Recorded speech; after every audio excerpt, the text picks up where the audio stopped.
What is going on, everybody? Happy Sunday from POV as we are back for another main show. I know you're all waiting. I know you're probably waiting for Jill to be here. She's not here. It's one last night without Jill. She's back tomorrow. But we are here. We're excited. She's in the air right now, isn't she? She isn't. I think so. She's traveling all night. She doesn't get home till like 10, 11 o'clock or something. So she's got a little ways to go. But we're here. We're excited. We've got a lot of Schmoedown to talk about. This past week in Schmoedown, there was a lot of content. This upcoming week, there's a lot of content as well. And we're going to be talking about it all, as well as being joined by head question writer PJ Campbell, the man, the myth, the legend himself. But crew, Molly, Brian, how you guys doing? It's Sunday. Monday's around the corner. Everyone good?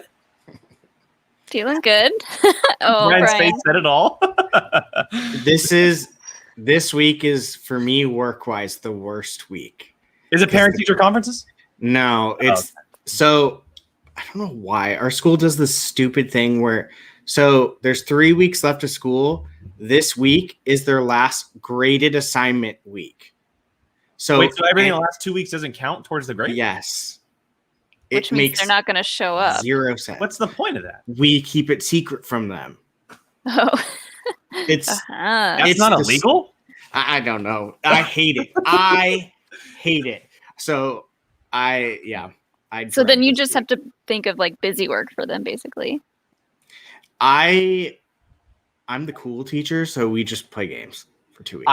You know what I would do? I would be the biggest a-hole in the world, and I'd give my toughest assignments in the last 2 weeks, and it would never even count. That would be super mean. That's what I would do, 100%. Yeah. So this week's gonna suck. That's okay. But I did do something this weekend. Now, Zach, they don't watch.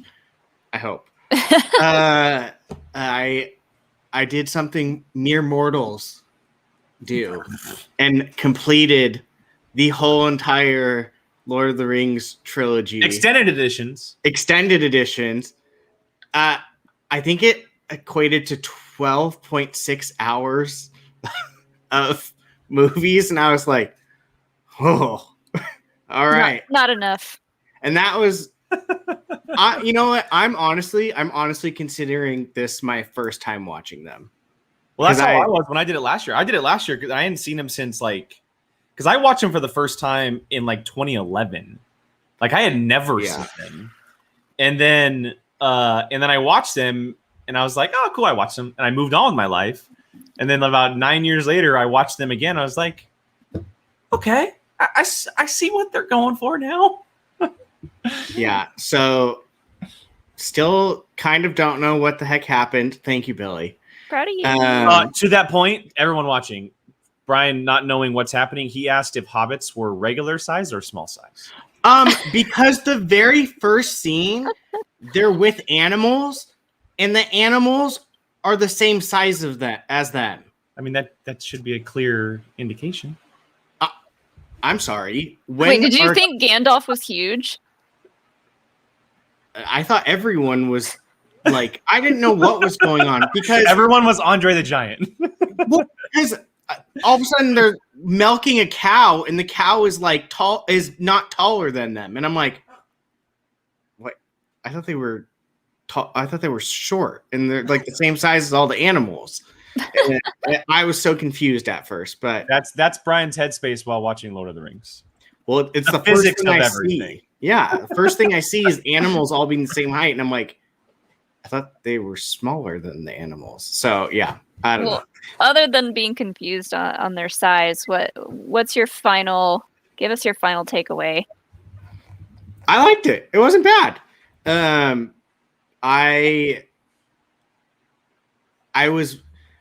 went straight through Return of the King.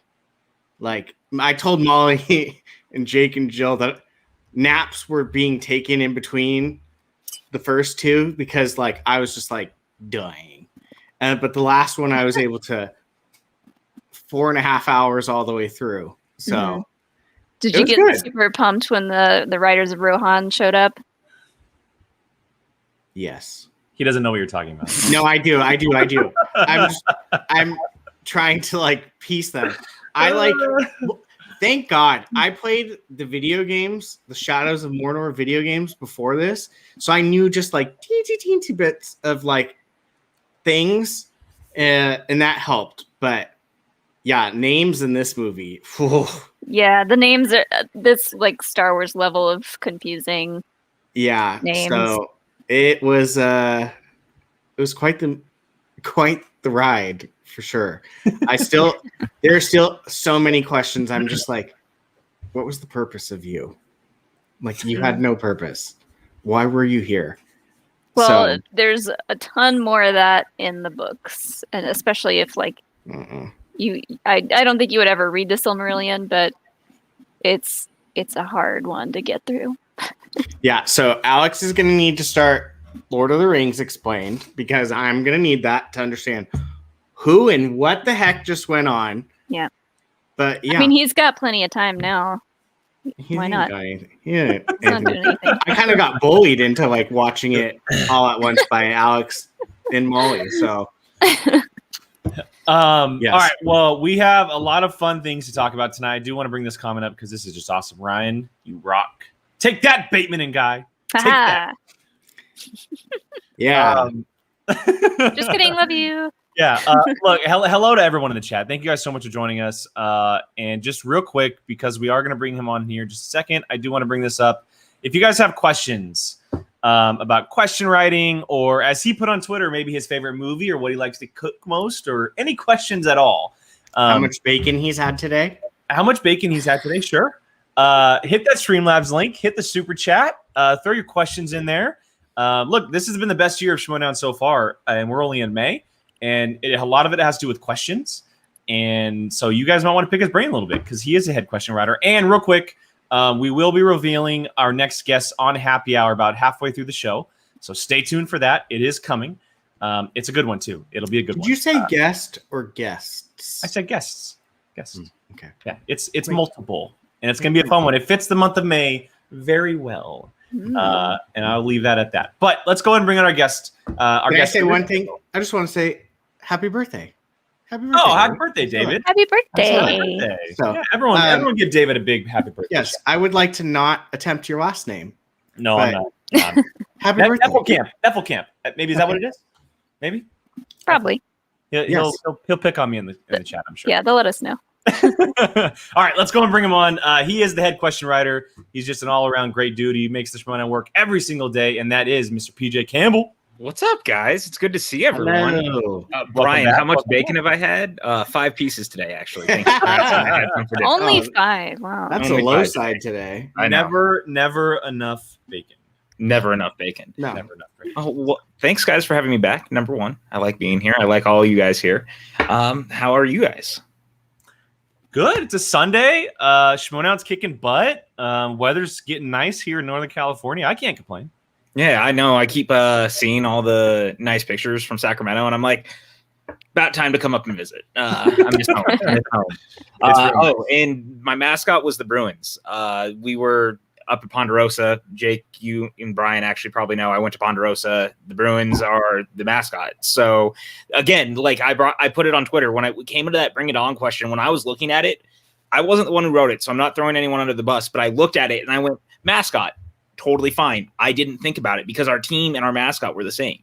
The Bruins were the mascot and the team, and so didn't think about it. That was my life experience, and now I've learned. So I have thoughts because I coached against Ponderosa High School for about 6 years. So Ponderosa can suck it. Oh, my. God damn it. What are your color? What is Ponderosa's colors? They're green. Green, yeah. Jake is one of the only other people I know that his colors were the same as my high school. Bleed orange and white, baby. Oh, I'm orange and black. No, black was banned from our uniform by our principal. She hated it. So it was orange and white. Black is the best color. Yeah, black is the best color. What's funny is before I got into high school, the colors were orange, white, and black. Like we had same with ours. That's what the previous team before us in high school. They had a baseball jersey that was black with white shoulders and an orange stripe, and they were like the coolest jerseys of all time. And then she's like, "No, we don't want black on our uniforms anymore." So then it just became orange and white. I was That's like, so boring. We had our principal just up and decided, like, because our colors were black, white, and orange, up and decided we're gonna have royal blue be in the colors, and it was like, I mean, blue and orange doesn't look bad, but it was a fourth color on yeah. top of those, and like that's just getting crazy. We rebelled and like protest, and that fastest thing I've ever seen get out of there. My high school, we were the Spartans, and we were blue and silver. So basically blue and gray, unless we could work something metallic in there. So they subbed black for gray because it was like that time where gray was the new color for everybody. It became orange, white, and gray. But gray is the new black. Gray and white are so similar. Like, yeah, I don't understand the point of that, but whatever. We were fighting grizzlies. That was fighting cool, grizzlies? Fighting. No G. Mm-hmm. So hip. So cool. All right. Interesting. Yeah. All right. Well, let's turn this back around and talk a little Schmoedown here. Mr. PJ, how's everything going, man? Because you've been quite busy. You and the team have been quite busy. A lot has happened this year so far in Schmoedown. We've had a number of title matches. We're in the midst of 2 tournaments right now. How you guys holding up so far? Going day by day, man. Like, that's the best way to say it. But I'm doing good because last year was kind of me getting my feet wet still and figuring it out, and it ended up being an entire year of how do we make this work? How am I going to run things? And so by the time the year was over, like, I had kind of figured out, okay, now I know what I'm doing a lot better than, well, COVID happened and now this is how things are going to go. Cause like I got thrown the Star Wars thing right away with the tournament, and I had barely touched Star Wars so far as a thing. And I was like, well, this will be fun. And it just kind of snowballed from there. But since then I've really gotten a good feel for it. And like the team and I gel really well together, and we kind of just understand each other, which has made the process so much easier.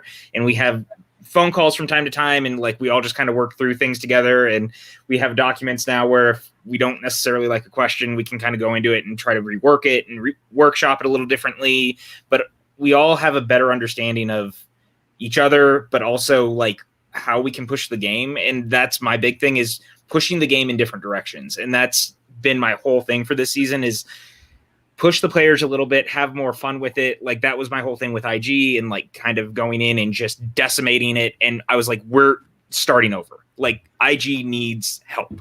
I wanted to expand it and do something different. What? I said, I hate you for that. I went from like being good in our reactions to I'm like, yes, I got one.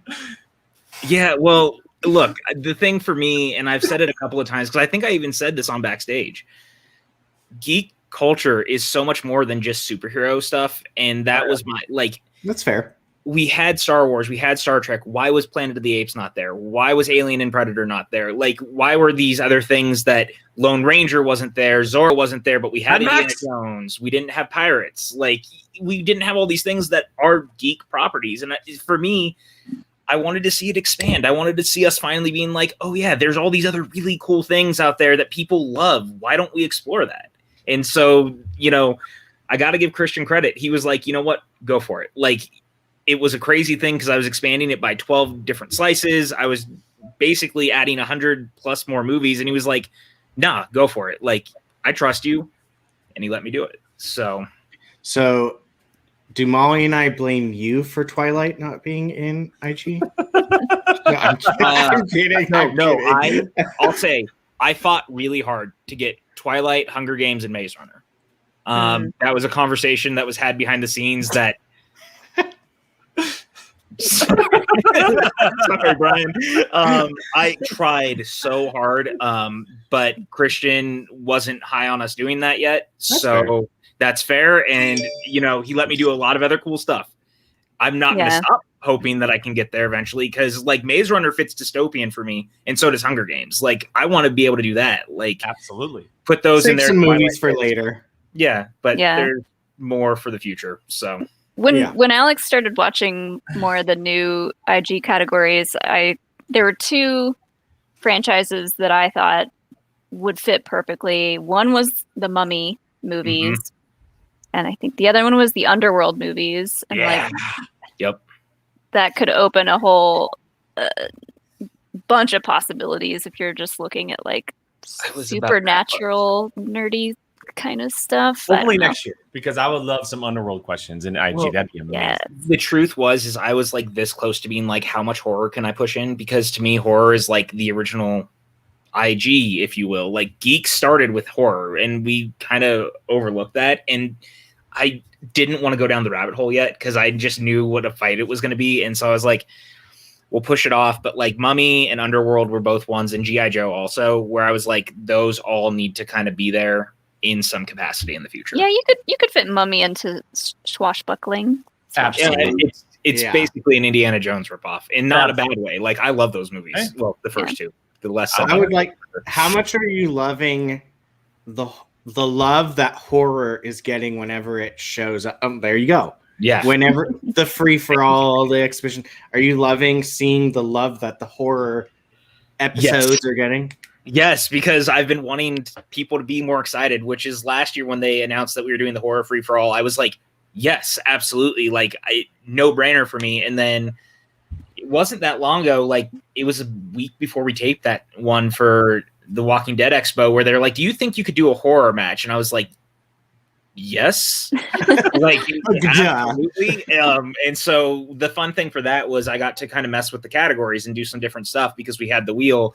And I watched the reaction yesterday, and I loved you guys being like, wait, family horror. It was stuff like Coraline. It was like things that were family-ish, but also, you know, still kind of creepy. Like the Munsters was in there because there was a Munsters movie, and Hotel Transylvania, and Ghost and Mr. Chicken, and like a bunch of that kind of stuff. Ghost in Mr. Chicken? Don Knotts, 1960s. You probably have never heard of it. Yeah. Well, my favorite part of that was when one of them landed on Hammer horror or got a Hammer horror question, and me and Brian were like, okay, but what is that though? I literally thought it was people that get murdered by hammers. That's what I thought it was. No, watch the Raid 2 if you want people murdered by hammer. Number one. He loves the raids. Yeah, I mean they're excellent. Jake has good taste, but the Hammer movies are some that I've always loved, and so I really wanted to get some of those out there, which is why I did it. Because I mean, you guys saw some of the questions. It's like Christopher Lee is in those. Peter Cushing is in a lot of those. Like Herbert Lom, like all these guys that are pretty famous for doing stuff later in life, but they all kind of started there. Alfred Goff, that he was another one. Like everyone knows him as Alfred, but he did so many movies at Hammer, and I was like, yes, please. And so when they gave Bibbs Hammer, I was like, yes, we're gonna get some of the questions. And we used like 24 questions out of the 151 I wrote, so I still have a lot left. Billy's always coming with the puns, and this one just is perfect. This guy, look at this guy over here. Real quick, we did get a super chat from Mr. Tim Sim. Going back to the IG stuff here, James Bond on IG. When with this mindset, PJ? I was a big proponent for it in the beginning, but I'm not really going to mess with it. I feel like that decision has been made. And it's kind of the same thing of if we do it, I think it opens too many other doors to other things that I don't really feel like worrying about right now. There's a whole wormhole. If we do that, what about Mission Impossible? What about The Man from U.N.C.L.E.? What about this? What about that? And the Bourne movies. Yeah, the Bourne movies. And I don't want to go down that path right now. There's so many things that follow if you bring it on. And it's not just spy stuff. It's a whole like just thing that follows that came from James Bond down the road of 40 years of movies that could be implemented in IG if that happens. It's been so. It was one I went back and forth on, but like I said, it just felt like we'd already kind of made the decision, and I really wasn't wanting to entertain it, and I just knew it would open too many other doors. So maybe I saw the like sad face he made in the chat. Look, there's I just love a lot. It's just, I mean, it's 25 movies officially, 27 I think that we could theoretically ask about overall. No. Yeah.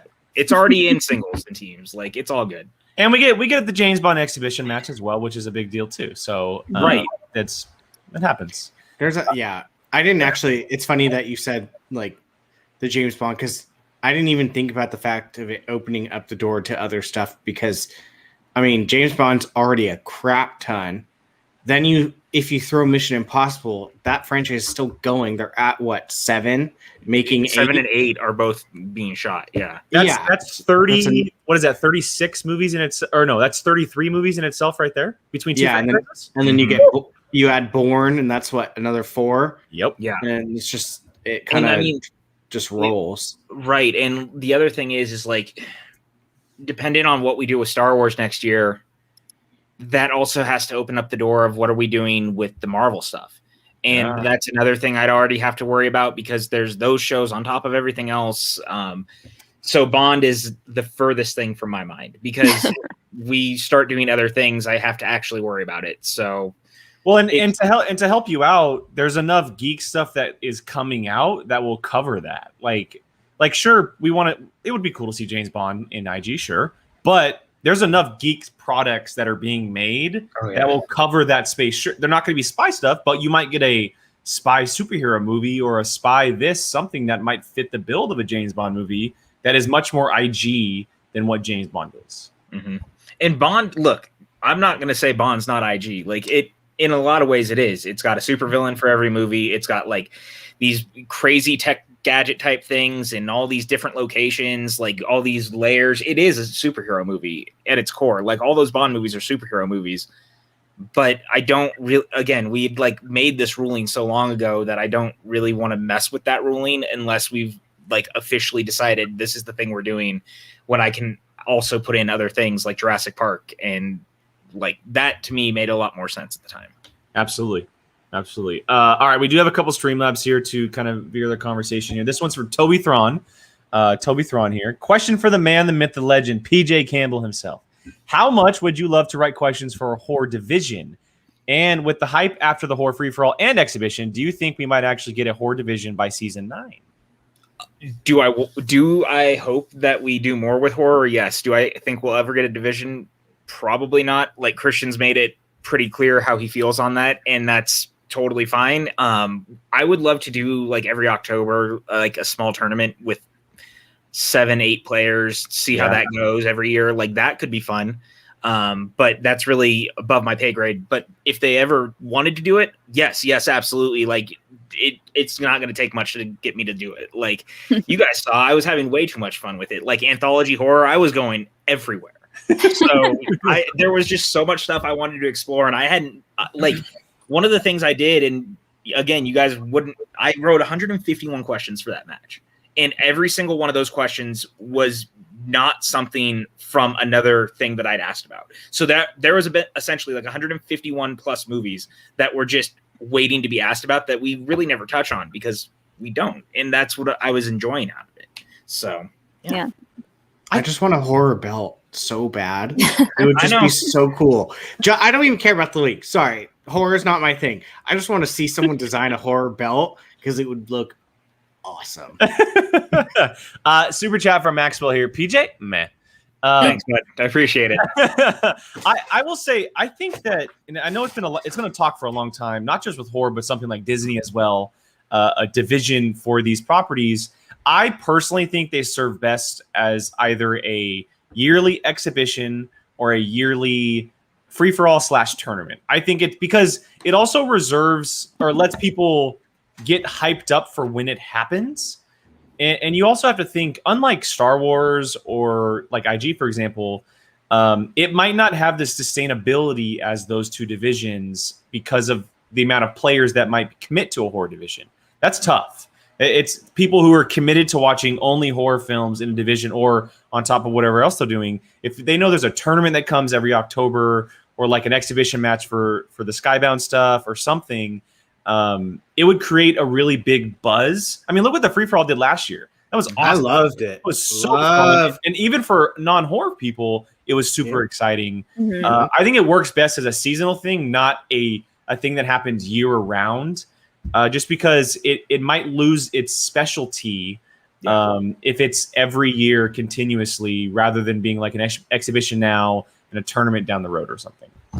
Yeah, and look, like I said, I mean, if we did something in the October areas, like I said, do something small every year, that could be fun because it could be different and you could get a couple of people every year who commit to doing it, and then maybe we do a free-for-all. Like, the specialty of horror is both huge and small at the same time. Like there's a whole lot of us who love horror, but it's so specialized at the same time in the same way Star Wars is. Star Wars is much more beloved probably overall as a entity, but horror has been around for a long time. But there's also people who don't want to watch horror movies, but Star Wars is like a global presence. So there's a lot of ways you have to look at it. And I get where Christian's coming from, and he likes keeping these things kind of close to these Skybound Expos and making them special, and I love it for that. So makes sense. Yeah.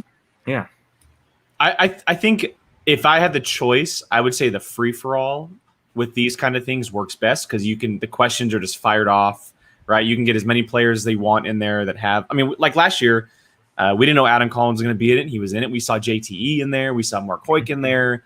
It was a lot of fun, but the exhibition match worked just as well, in my opinion, too. It was brilliant. So kudos to you. I'm not a horror fan, and the free-for-all last year was one of my favorite things the whole entire season. And so, I mean, the love for it is there. So make it a special little thingy. Just imagine something like a Disney free-for-all. That would be crazy. Anything can happen, man. Look, Star Wars free-for-all. Star Wars free-for-all gives me nightmares. Disney one could be interesting though, because the thing about Disney is like it doesn't have to be just animated. Like a lot of the time we keep the exhibitions strictly animated, but pop the doors open and let's get some of that live action stuff in there. George of the Jungle. Not just that, but like think about we had an Old Yeller question recently, right? In one of the matches. But what if we had more things like that? Parent Trap, more like what was it? The Cat from Outer Space, like the original version of that, and then That Darn Cat. Like there's all sorts of those movies that we never ask about, but in a Disney division, why not? Yeah, you could do the Disney Channel original movies too. Oh God, that used to be what I was gonna say. Smart House, Frank, come on. Look at the Irish. Dude, Johnny Tsunami, though. That would be so fun. Alley Cat Give me a DCOM tournament, I would enter in a heartbeat. Let's go. Miracle in Lane 2. Let's go. Motocross. Oh, man. It'd be so much fun. It'd be so much fun. Man. All right, next one here comes from Watching with Wingblade here. Mr. Sean, $20 donation. Thank you so much, Sean. Very important question for PJ. Like how, and also like why, but also like when. You know what I mean? Hashtag team question writers. I love Sean. That dude is the best. Halloween Town, all four of them. Yeah. All four of them. I think. Don't look under the bed. Yeah, Under Wraps. Phantom of the Megaplex. Come on. Was Hocus Pocus one? No. Well, that's Hocus Pocus was theatrical. I mean, it's a Disney movie, but it was theatrically. It just shows up all the time. So there you go. King Khan. Let's talk High School Musical exhibition, Matt. Oh. Okay, so I was gonna wait to use this. If you could do any exhibition, what would you pick outside of horror? Yes, right. I mean, I figured unless it's a specific horror like franchise. I mean, a horror franchise. I would love to do a Halloween one because there's just so much to do and like so many movies, and there's like. So many different actors have played so many versions of the characters, and there's so many timelines involved with it that could be fun, but it gets real tricky real quick. I mean, we've done Back to the Future. We've done Bond. Fast and the Furious could be fun. I really love those. Oh, that's a good one. I think that could be really fun. I would love to do a Conjuring series one just because I think that there's some cool stuff with those. I'd like to do an Adam Sandler one. That would be good. That's okay. That would be fun. You'd have to watch all of his great movies and all his crap fest movies. Yeah. There's a lot of both.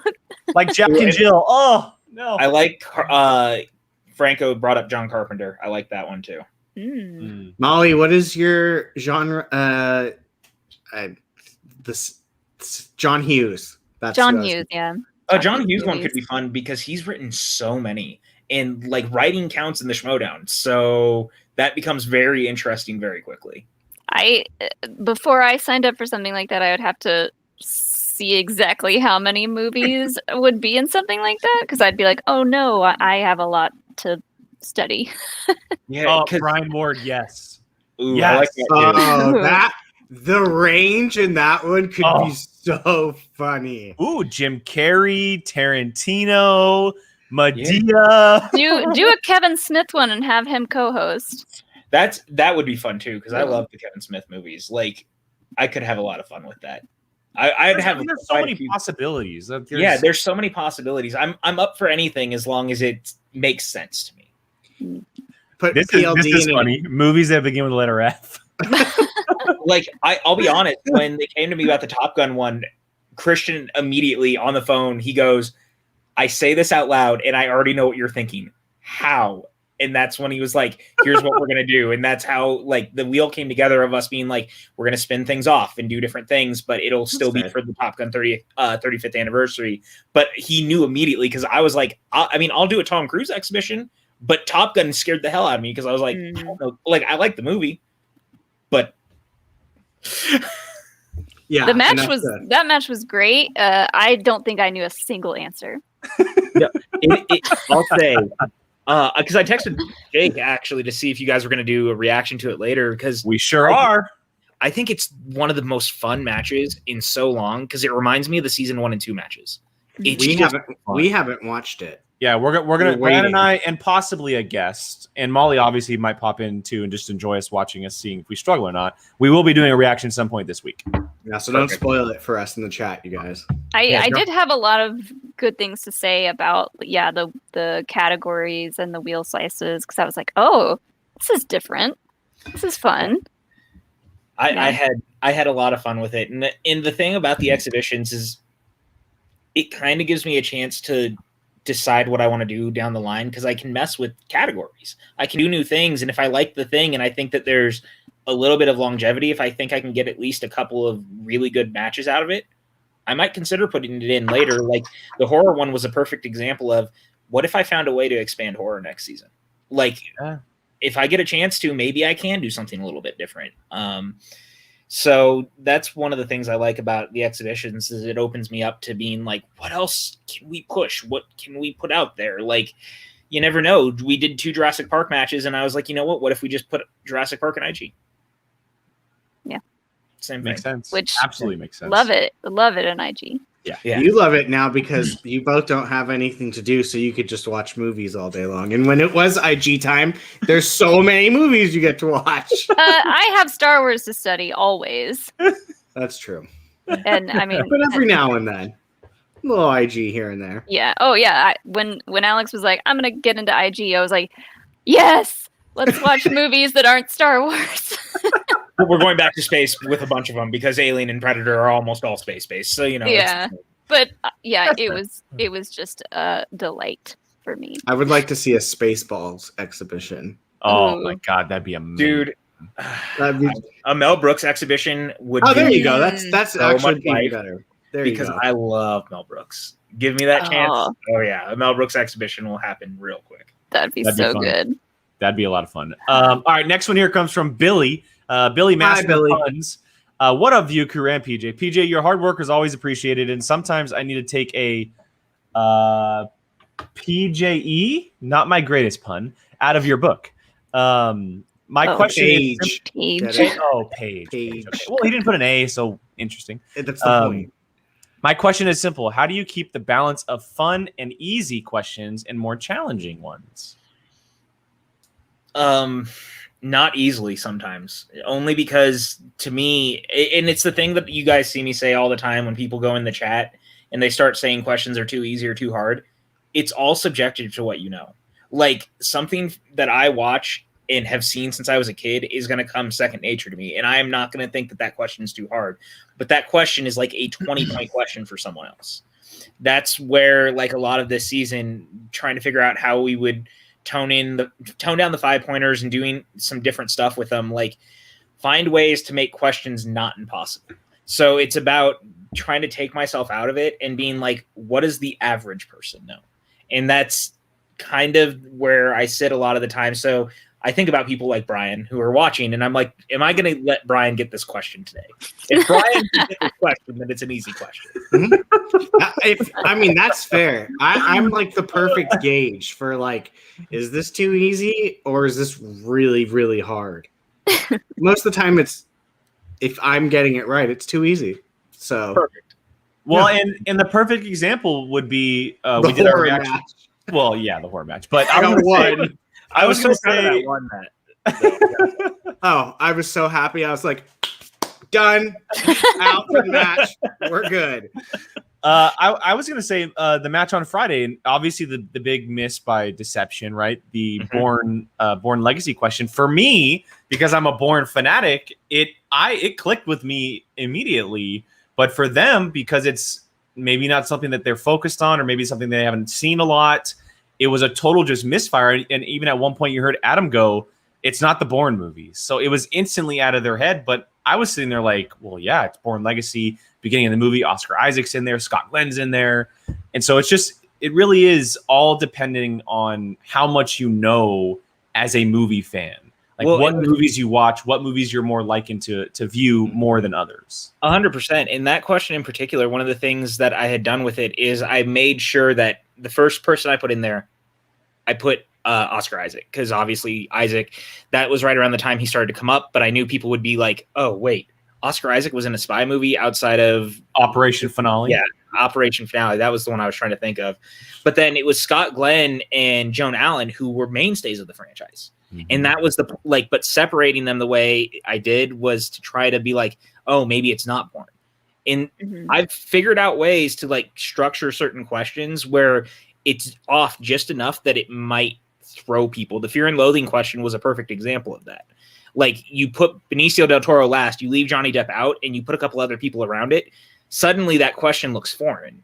And then you hear the answer, and it's like, oh, yeah, it is Fear and Loathing. Yeah. Another great example was the question during Free For All that had everyone, I think it was a Hitchcock movie that you had everyone stumped on, that with a tennis player that everyone thought was one movie, but it was this other movie because the way it was worded. It's all it's not about trying to trick people either. Like, I don't want people to think I'm going out of I don't want to be smarter than the players. That's not what I'm aiming to do, but it does help a little bit to try to swing something like that, because you don't want perfect rounds every game. Like, it's great to feel earned. And so if you can get through those like dagger questions, perfect, then you get the bonus question. Like, that makes sense to me. And that was the one thing last year, is like trying to find the balance in round one. I think that this year we've done a much better job with the round ones being a little bit more balanced, like feeling like people are earning the round ones and not everyone's getting them anymore. Yeah. I love getting people in Star Wars. That's what I was going to say. Oh my God. I have to. Star Wars is the only one where I feel like I have to, because I get so stressed out with those matches. I can't tell you guys how much Star Wars stresses me out. Like, because I need everything to be perfect. I don't want something to feel like it's open-ended, and I never try to. And so after the 5150, I went into the next match and I was like, this is not happening again. I cannot afford it for my mentality and for the questions. And so that's why, like, that round one, I was not forgiving. I was like, nope, we're not playing this game this time. Like, and you know, the thing that made me really kind of happy about it, both Damon and Damelana have both said to me, like, privately, and I've seen them on the shows, they were like, that was one of the most fun we've ever had playing, because it put them into a position where they were like, oh wait, this feels easy, but this one's not. And like, it was just real. I knew what I was doing in building it. Like, put something hard, then you could rest, then hard, then rest, then hard, and then rest. And even in the speed round, it was like, there was things where it seemed real easy, but then it would be like, wait, and maybe it's not as easy. And just trying to throw it, man, because I wanted them to feel like they had to work for it this time. And not that they didn't last time, they really worked for it. But this time I wanted it to feel even more earned. I mean, that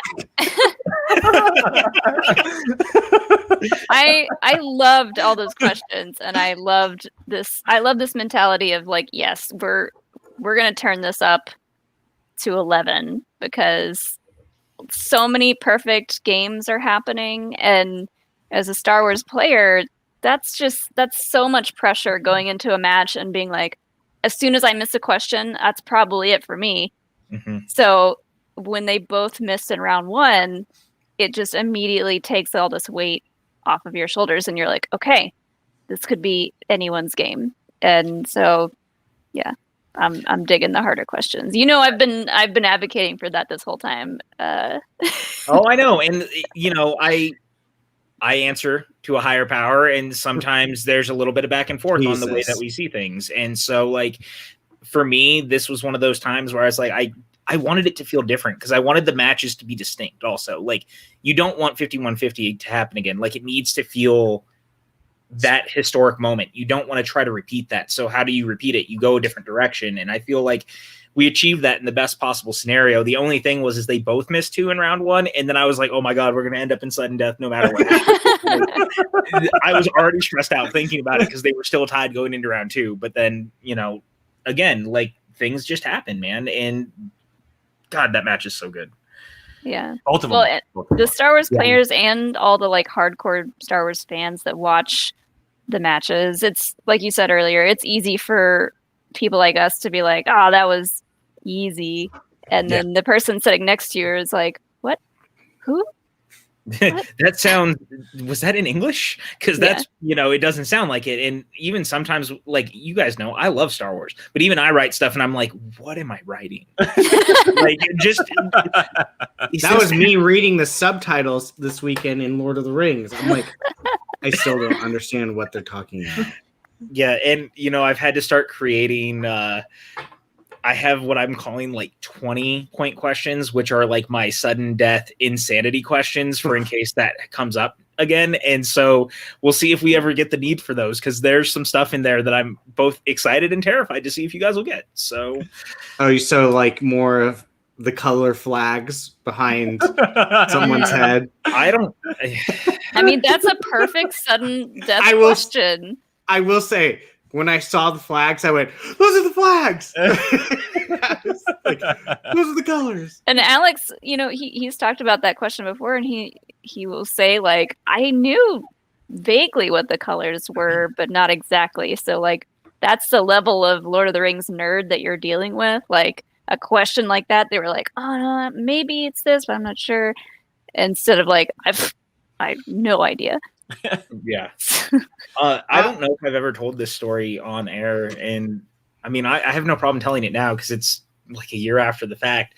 That whole Lord of the Rings match, like, there was a miscommunication between me and the team at Skybound at the time, and so the date of the match, we had been working on it and we had a separate document, but it wasn't like fully furnished and finished.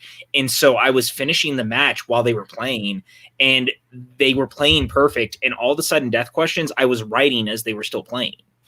And that was like me trying to stump them like in real time. Oh no. In the match. God. You heard it here first, everyone. The question writers are the hardest working people in the Schmoedown. That is ridiculous. Oh my God. For an exhibition match, not a season point. It's supposed to be fun. An exhibition match. I'm really proud of that still, by the way. I'm just going to it's fantastic. That match is incredible. That's one of the best important matches ever. And it included the perfect people too, which made it even better. It was just it was perfect. It was absolutely perfect. And everyone had a great time too. They were just like, man, this is amazing. It was fun people, fun question, like everything of that one was perfect. That was such a good one. Although I would like to bring this up really quick. I actually would like, that is, it jumped away. Sorry. That one. I would actually like to know that. If that's even a possible thing, because I know you guys obviously have stuff stored, but it's sort of dependent. Like, I mean, the exhibition match for Top Gun took me about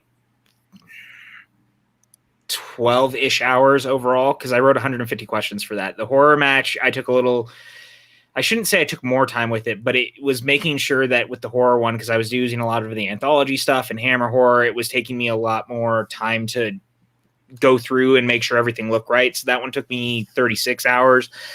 But because we write so much all the time, there's a lot of stuff already kind of built up. So it's mostly just focusing on round 1. And then if I feel like I need to tweak something in the round 2 and round 3s that I know that match specifically is going to hit 3 hours on a good day. I mean, and that's just making sure that everything looks right. Mascots withstanding, and you go from there. Fair. We do have 2 Streamlabs that have come through here. I want to get to this one. This is a fun one from Mr. Ryko, Canada Rocks here. I love 2 horror films that even Bibbs and Collins have not seen. Blood Punch and Radius. PJ, any chance you've seen either? No, I don't know if I've even heard of them, to be honest. One came out in so Blood Punch is a 2013 film and Radius is a 2017 film. Blood Punch sounds like one of those trailers that was in Grindhouse. Yeah, it does. Yeah, it does. Like, it sounds like a cheesy 70s exploitation film in the best way. Like a martial arts one. Like, someone in America wanted to make a martial arts movie, and they were like, we're going to call it Blood Punch. Oh, 100%. And it's like a dude in Brooklyn walking around punching holes through someone's chest. Like, that's 100%. I'd make that movie, actually, if someone wanted me to. But Oh, here you go. It's a time loop horror movie. I loved. Okay, if you guys haven't seen The Endless, please see The Endless. Tim Franco's actually the one who put me onto it. The guys who directed The Endless actually are the guys who are doing Moon Knight for Marvel, and they're awesome. They also did a movie last year called Synchronic, and they're both kind of like time loopy horror thrillers. They're excellent. So if you get the chance, check them out. They're very cool. I think they're all their movies, Moorhead and Benson, I think they're almost all on Amazon Prime right now. I thought you were going to say Happy Death Day. What's it? Wait, what's it called, BJ? The Endless is one of them. Synchronic is the other. And I'm blanking on, there's one before The Endless that they did that is actually tied to The Endless in a fun way. Franco, if you're still in the chat, can you tell me? Because I am blanking on the name. I know you were there at one point. Resolution is first. Yes, Resolution. That's okay. what it was. There you go. No, Pat. No, I know. That's why I was saying The Endless is second, but I couldn't remember which Come one on. I hear him saying that to me too, because I'm used to it. Radius is a Canadian film about a guy that if anyone gets within 50 feet of him, they instantly die. That sounds dope. Boo. Wow. That's terrible for that person. Wow. Terrible for that person, but that sounds kind of cool, actually. That's a great movie title too, Radius. Interesting. Unless they're For the just very premise. antisocial and then they have a great Yeah. excuse. I was going to say, like, I'm doing that pretty well right now. All right. I do want to bring up, we got Mr. Zach Burkett, who's in the chat, did leave a couple Zach. questions for PJ on Oh, Twitter. And I want to ask these before I get to the final Streamlabs we have here. First one is, in your opinion, what makes a good question? 2 is quick one, Wes Craven or John Carpenter? John Carpenter. Okay. And then 3, what is your favorite Nightmare, Friday, and Halloween movie? Favorite Halloween movie is the original. A close second is a tie between H2O and Halloween 4. I actually think that Halloween 2018 is very good, but like it owes almost all of what it does to H2O, and we don't talk about that enough because H2O did all that stuff with the PTSD before, and I actually think it actually inherently does it a little bit better to me. I don't necessarily love that Laurie's entire life is her waiting for Michael to come back. Like, I like that she tried to move on with her life and do other things and like became a parent, and like she's still a little overprotective, but she's not like been disowned by her family. I don't love that whole arc for Laurie, but I like the movie. But H2O I think does it a little bit better, but Halloween 4 is freaking bonkers. And if you've never seen it, the endings, it's one of my favorite endings in any horror film. Nightmare is the original. I'm not the biggest Nightmare fan. It's my least favorite of all the slasher franchises. And Friday, it's Jason Lives, but Friday Part 2 is a very close second. Okay. And then the big question there, what makes a good question, in your opinion? It's very dependent. Like, you know, a good question can be anything from me getting to put something like, again, that Fear and Loathing question is one of my favorites. Fear and Loathing is one of my favorite books of all time. It's also one of my favorite movies. So to be able to kind of push someone to be like, oh, what is that movie? It sounds familiar. Look at the actors. And if you can get someone, great. If they get it, even better. So it's about pushing someone to think, even though they know it without realizing that they know it. But the others, sometimes I just have fun. I saw someone way back in the chat bring it up earlier, and it was that movie release dates question that was in the recent teams match, which was the Bill and Ted went on their excellent adventure in the same year that Indiana Jones went on. Like, I was having fun finding movies and trying to ask a question in a different way. Like, we could ask every time just what year did this one movie come out, but if I can find a way to twist it and have some fun, like, I think it makes it better. And if you guys haven't watched the Top Gun match, I know Molly did. They land on a certain category that I had fun with it. Like it could have easily just been very derivative and very just like by the books in how I was asking the questions, but I found ways around doing that. And it's just about trying to push the players and in a good way, not like stumping them, but just pushing them in a different direction and maybe just off the beaten path of the thing that they're thinking about. Like, I don't know. I just have fun with it, man. That's fair. That's fair. Yeah. I do want to bring this up real quick from Tim. He answered it for us. Resolution is on Prime, Endless and Synchronic are on Netflix, and Spring is on Shudder. You're welcome. Thank you, Tim. I knew he would know because they move around a lot, and they're definitely more sci-fi horror, but they're fantastic.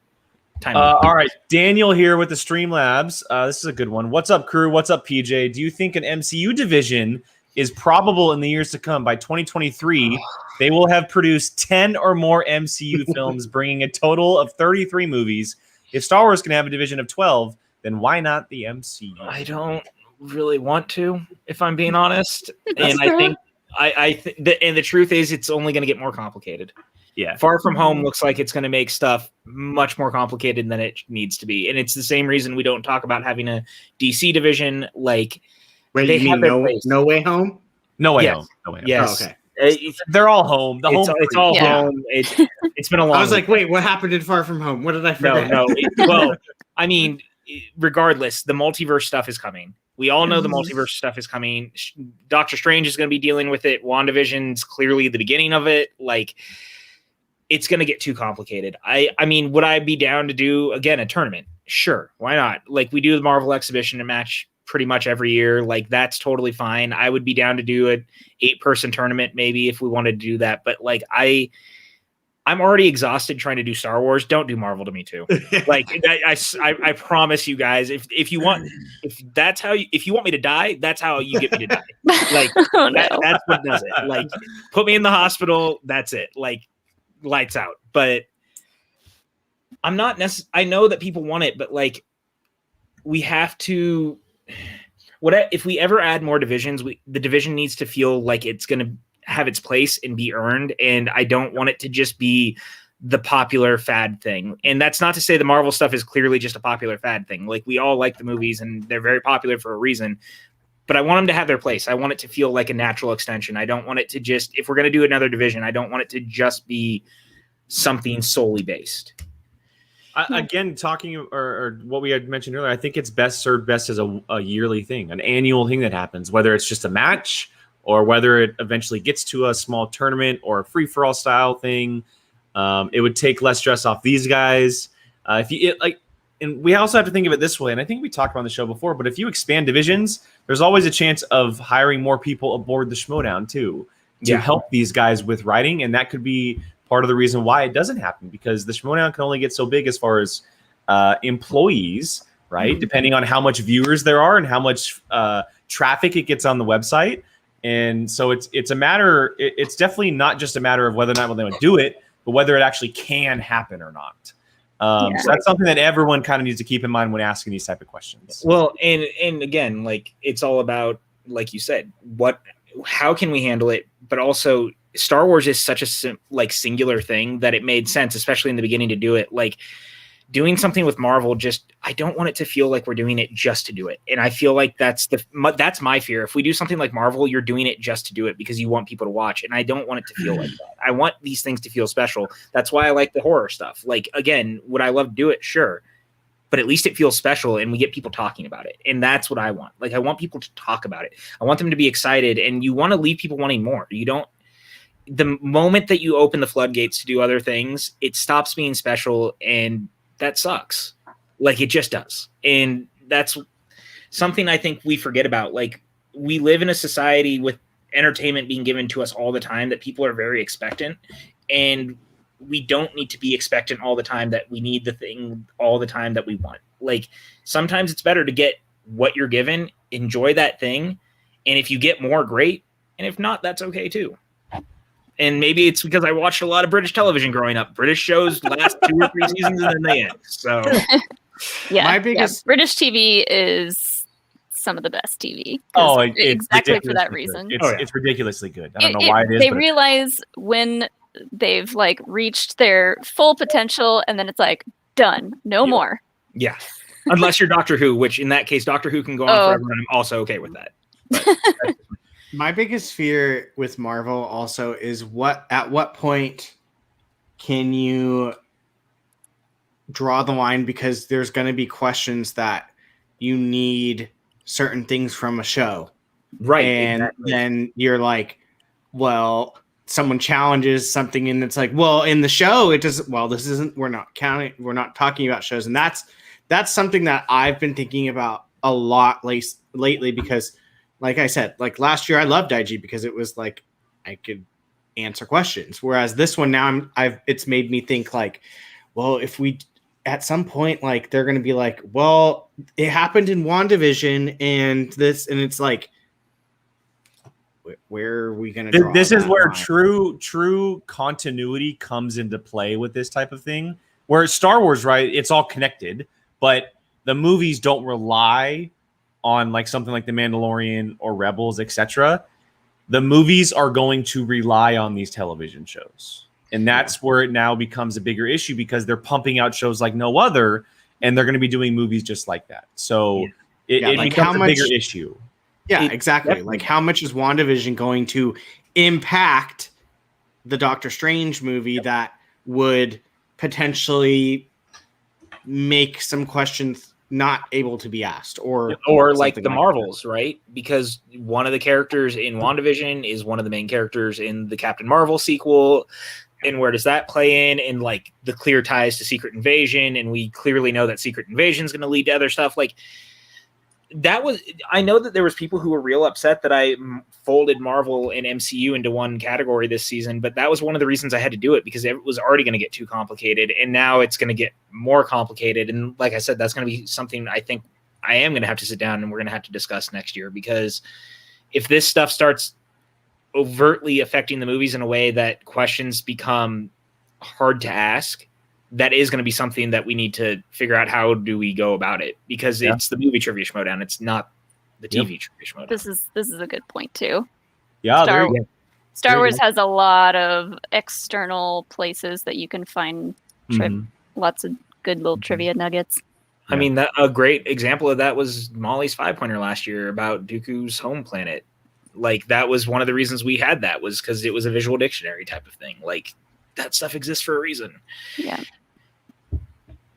Brian Nussbaum he's been asking a couple times, and this is just a fun one because I got to take part in it. I think I lost it. Here we go. When are we getting the next Bootleg Schmoedown, PJ?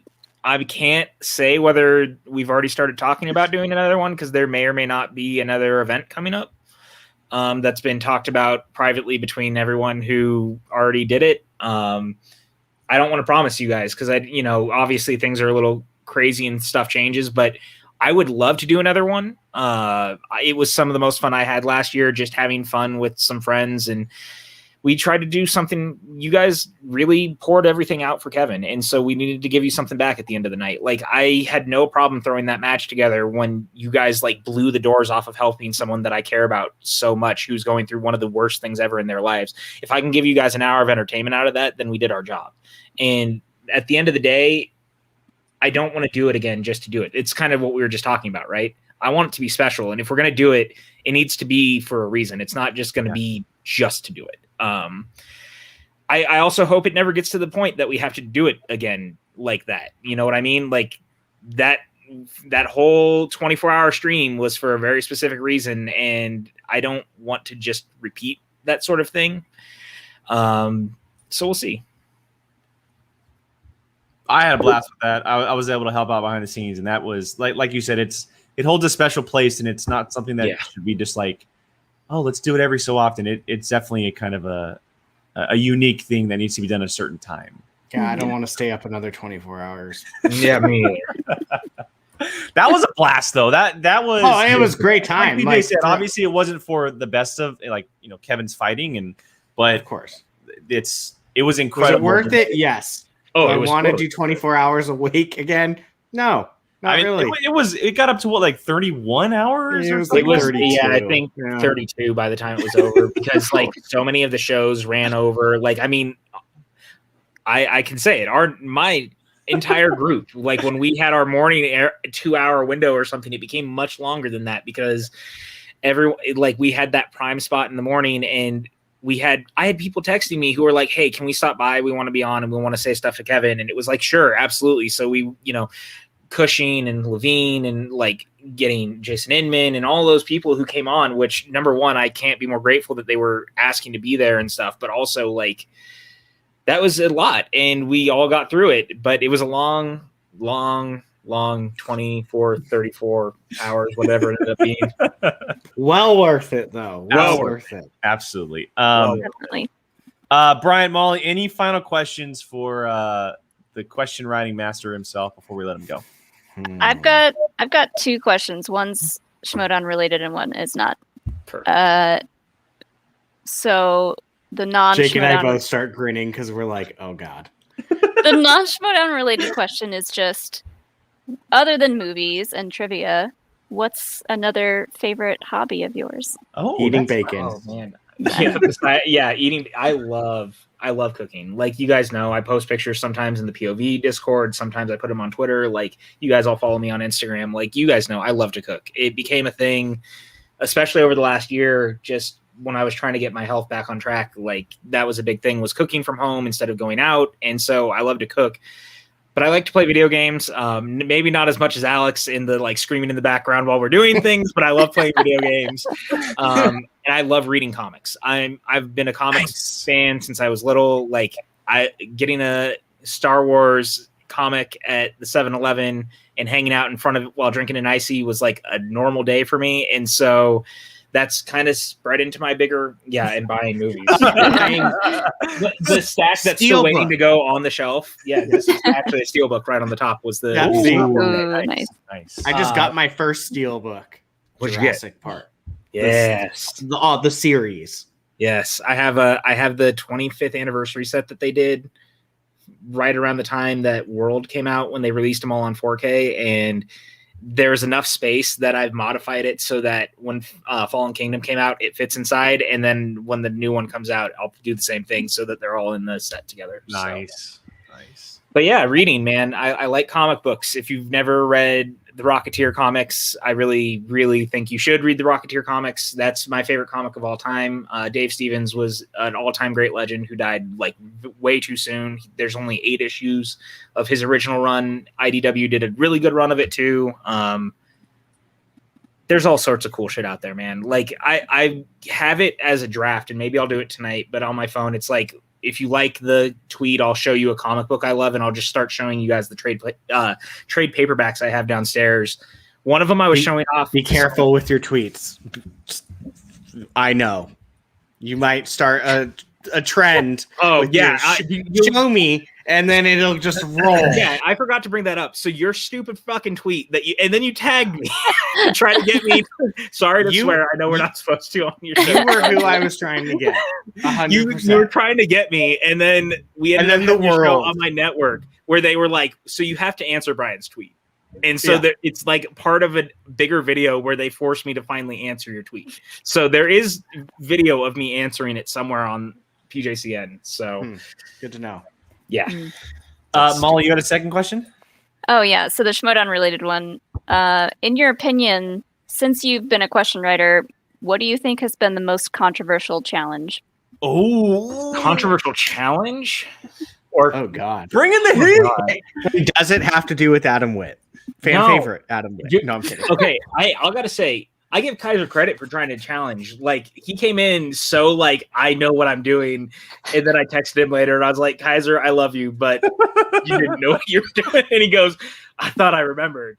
Yeah, might be the best. Or maybe that just like, might be the stupidest. Oh, well, maybe not controversial, but the one that just caused you the most agony to deal with. Honestly, I don't know if it was agony, but like that Dame Alanta one in their title match was a real one too. Like, yeah, and then there's Zax. Look, here's the thing, and I obviously watch your guys' stuff all the time, and like I heard Molly, she's like, don't draw the line, don't draw the line, and the only reason when I had done it was because they specifically call it a moon within the movie. It was the only reason I could get away with it. Like, if the dialogue wasn't, and I mean, I try to be aware of that stuff anyway. Like, there's other questions.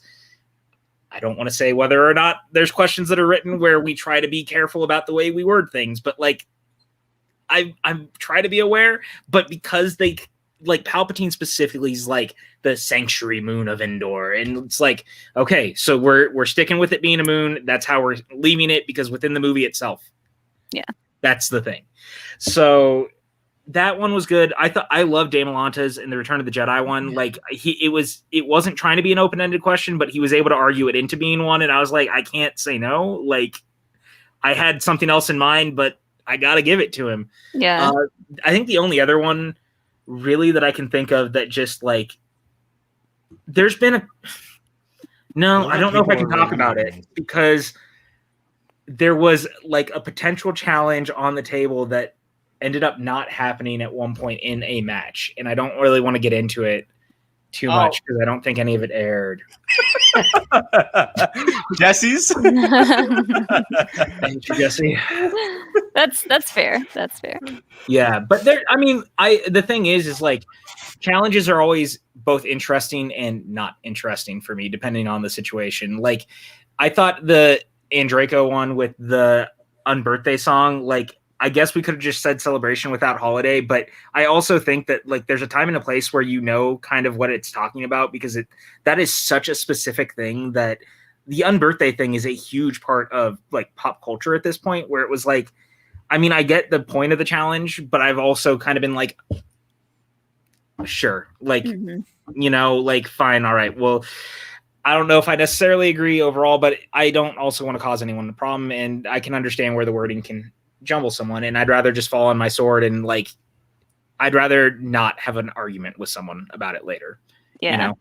I mean, with Star Wars stuff, it's like, I can't speak for all the players, but for me, I'm like, there's a ton of stuff out there that I'm sure is challengeable, but I really would rather not. And I'll never forget that match with me and Wit when it was Yep. The managers. It was the managers that were like coming in with these challenges, and I was like, I didn't even have time to say like whether or not I wanted to challenge or not. I was just like, oh, is this a thing? That was the most stressed I'd ever been too, because remember, we were doing that live. Yeah. Like, that was a live match on Twitch, and that was like right after I think that was only 2 or 3 matches into that tournament. And again, I was still figuring it all out. And so like the document, I had been working on it, but some of it like wasn't all the stuff that I had written. So I was still trying to get used to how it looked and felt. And then those challenges were happening. And I was like, oh my God, like, this is what is happening. And I'll never forget afterwards, like, Christian was like, round 1, let's try to be a little less general in case these things happen. And it's like, well, now we have to be super, super specific, or I can't stump people. So, you know, how funny that swung in less than a year, but here we are. Yeah.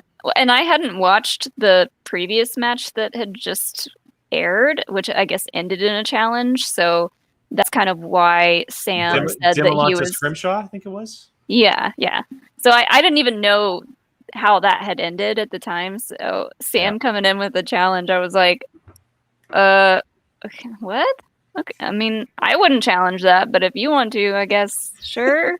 Yeah, look, the challenge is there for a reason, and I'm never gonna like say someone shouldn't do it if they really feel the need. But I'm working so hard to make sure, like, if you're challenging, it better be the world's best challenge, because I don't want to run into a situation later where it's like, well, this is so open-ended. I don't want that stuff anymore. Like, I'm trying to be as specific as possible, whether it's singles, IG, whatever. It was the Chance Ellison and Chandru match, and it was, what did Bruce say for Martha? I remember and that. It was specifically talking about the house. Yeah. And that was one of my favorites because it was like, no, like we were pulling it strictly from dialogue. Like maybe the farm overall is the thing, but Clark is asking specifically, how did you save the house? Yeah. And like when Winston and I had talked about it later, he was like, we had trained over and over as it being the farm and didn't think about it being the potential of the dialogue. And it was like, that's the stuff that I get to at this point where it's like, I'm very focused on what is the exact wording of the thing, because if the exact wording of the thing is this, that's what I want to use. Yeah. Thank you, Brian, for pointing that out. It's true. I would love to do a pre-taped match sometime. Maybe.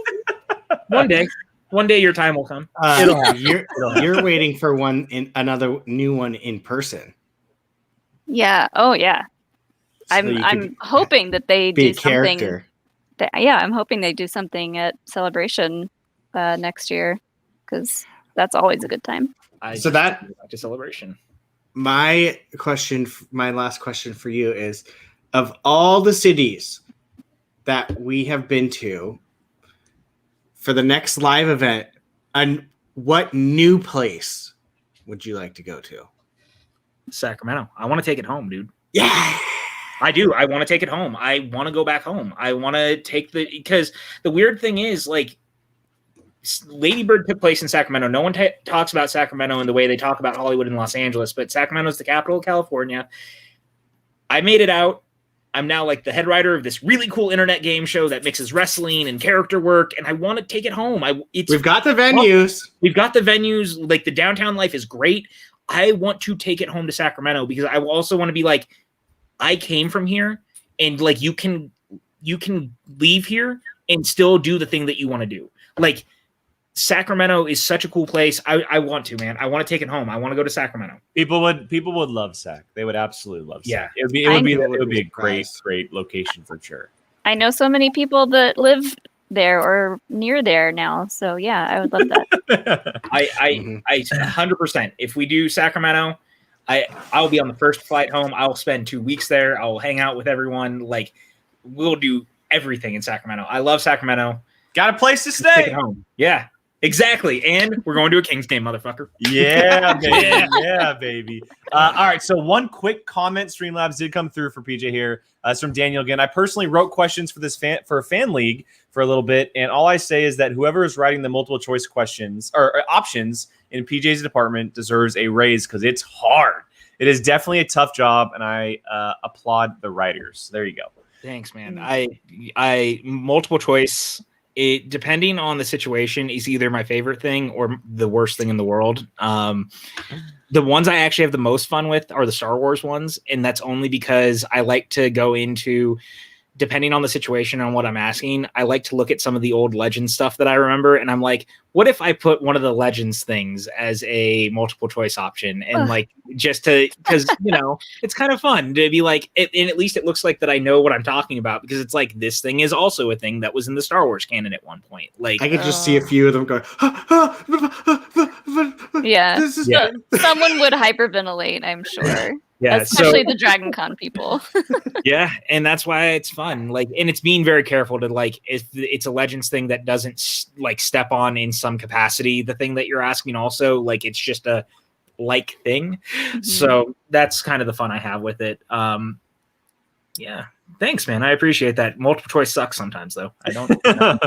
Well, PJ, I know you got to head out of here, but we got to finish off with our POV question because movies bring us together quickly here. What is your favorite movie snack and your favorite candy? I brought Charleston Chews. Charleston Chews are my favorite. They do the little mini ones, which are excellent for when you go to the movies. Those are wafers, right? No, it's like chocolate and marshmallow. Oh, it's real good, man. If you've never had them, there's a strawberry flavor too. There's a chocolate flavor. So chocolate on chocolate, chocolate and vanilla, chocolate and strawberry. It's all real good. And an icy. Like, that's the thing, man. The movies, it's Charleston Chews and an icy for me, or Reese's Pieces. Tim Franco knows, like, I love Reese's Pieces at the movies because he and I go pretty frequently together, and I just love my Reese's Pieces, man. I'm like E.T. He doesn't like peanut butter.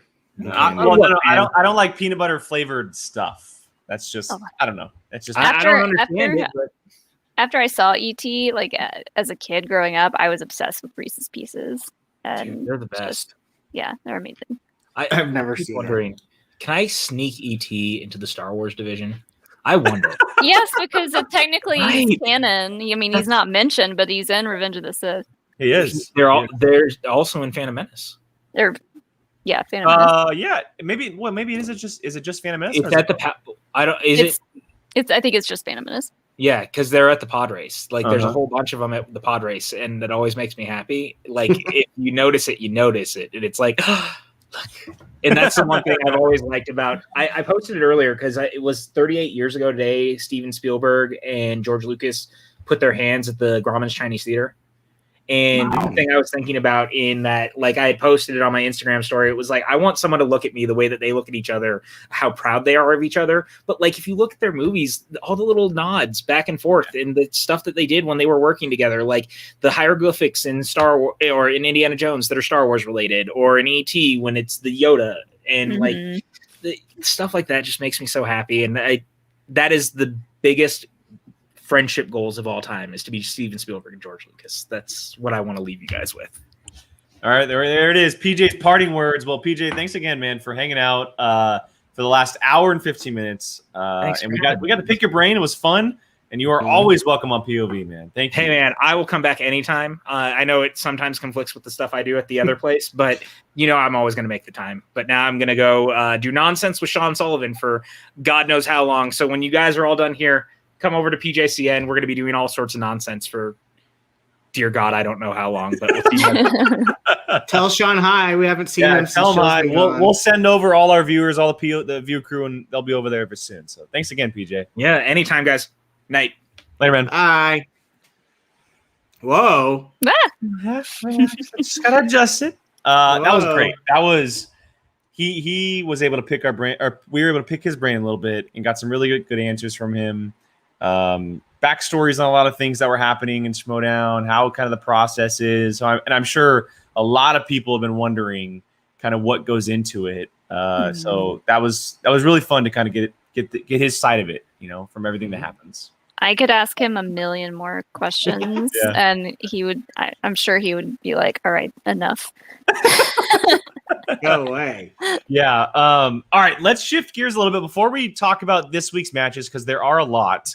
We're going to announce our next guest on Happy Hour, which is taking place on May 29th, Memorial Day weekend. And I'm going to shoot it to Molly to do the announcement here. So, we wanted to... Well, they put me in charge, basically, since May 1st was my birthday, so May is my birthday month. And so... okay, good. We'll talk. We are going to have not one, but two special guests, and then a couple of other guests along with them. But our guests for May are going to be the Scrimshaws. Joseph and his lovely wife, Sarah, are going to join us next Saturday. And it's going to be a fun Star Wars nerdy time. And Alex will be there. Sean will be there. Do you want to reveal what we're doing exactly? I'll wait for Jill to reveal more details about our specific goal in mind that we have for that particular episode. And I know how insanely busy Scrimshaw is, so I'm so grateful that he agreed to do this, and his wife. Amazing. I'm very excited to chat with them. That's why we've waited a little bit on this happy hour, because we wanted them. Their schedule is definitely busy, and it fit them. They are. I follow them, and so they're definitely the cocktail kind of people. They make drinks, and they try a bunch of different things. And obviously, the picture you can see this picture was at, I want to say this was at Scum and Villainy, and they're trying drinks there and just hanging out and having a good time, and combining them with the Damons and then the Soli Mancelino household. Woo! It's about to be crazy, y'all. It's gonna be fun. Yeah, I feel like it might end up being just one big Star Wars counseling episode in the end, where we're just like, Joseph, How do I deal with Rise of Skywalker? Just walk me through it again. That's true. That's true. But yeah. No, it's going to be a great time. And like Molly said, her and Jill will reveal a little bit later what the overall goal of the episode is. There is a theme. It's a fun one, so you guys should be very excited for that one. But let's go ahead and shift into some matches taking place this week. This is a big week. This is a huge week. There's a lot of matches because we do have a pay-per-view that's happening on Friday. It is a title match pay-per-view, the IG title match. Let's start with Wednesday's match, which is a Star Wars match. It is Gold Leader, and it is Marie Wilson. So we have the Suspects and the Finstock Exchange first round of the Star Wars tournament, one of the final two matches of the Star Wars tournament. Let's just talk about this one a little bit because both of them are 1-0 at the moment. Gold Leader came in as a very big unknown. He beat Lacey Gillerin early on in the year, so we haven't seen him in a while. And Marie is also 1-0 and beat Sean Sullivan earlier this year. Molly, let's talk about this a little bit. Who are you taking, and thoughts on this one? This is one that I really feel could swing either way. I think these two players are very evenly matched. But I don't know. Like I've seen Marie in action, not only in the Schmoedown but in Dragon Con, and like I've watched a lot of her content. She does a ton of other stuff outside Schmoedown that's like Star Wars stuff. So I gotta stick with my Dragon Con people, and I'm gonna take Marie on this one. But I'm nervous, man. It could go either way, really. Yeah, he's such an unknown, right? Like we saw him do really well in his first match, but he really is still such an unknown. And we have tape on Marie for sports terms. We've seen what she's done, and we saw what Gold Leader did in the first match, but it's still kind of a mystery. Also, if he's been in Georgia this whole time, why has he not been in Dragon Con Trivia? I'm gonna put that out there. Facts. Maybe he's only fit for movie Trivia Schmoedown. Who knows? Brian, what about you? I completely agree with Molly. I feel like they are very well matched, and I don't know. I could see this one falling either way. Real quick, Marie loves the comics and Dr. Aphra. Yeah, she's a big Dr. Aphra fan. So I think I'm gonna lean the opposite way with Molly, and I think that Gold Leader might squeak this out. I think the Dragon Con lady. Yeah, I think Gold Leader might get by on this one. So yeah, that's what I'm gonna go with. Yeah, it's tough because I think that Marie's trivia experience comes into play a lot. And I don't know what Gold Leader has done as far as bar trivia or any kind of trivia, really. And, we still don't really know much about either. No, we saw him in a match, but really you don't get to see much, right? He's sticking to just the questions that he's getting, and one match isn't enough to really lead off of. But I will say he looked a lot more, I guess comfortable would be the right word, inside of a Schmoedown match, more so than she did, because she's transferring over from something that is so vastly different from Schmoedown. Mm-hmm. Gold Leader has been watching Schmoedown for a very long time. Yeah. And so he understands and gets it all. I think I'm going to give the edge to Gold Leader on this one. I do. And I do think that Marie has a very good set of knowledge that can play to her strengths very well and play to her very well, and kind of play on top of other competitors very well. But I think that the game might play in Gold Leader's favor a little bit more this time around, because he did play perfect. He played very well. He got those steal opportunities up against Lacey. And Marie did have a couple stumbles, a couple pauses, if you will. So I'll give the slight edge to Gold Leader on this one. I would love to see Marie win because it's up against Finstock, and I like to hate on Finstock. But I do think that they might have found a special one in Gold Leader. So I'll give it to him on this one. Proof or it didn't happen. Very fair. Very fair.